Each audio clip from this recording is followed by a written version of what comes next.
Kwa majina naitwa Sahara Ahmed Barre, I'm youth child from Modogashe, Lagdera. Huyu kijana waliua RDU jana usiku ni brother wangu. He is my brother. Yale yotendeka jana usiku hatujafurahia.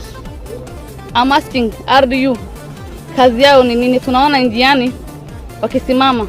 Hatujui wao ni traffic, wanasimamisha mataksi wakiomba 100.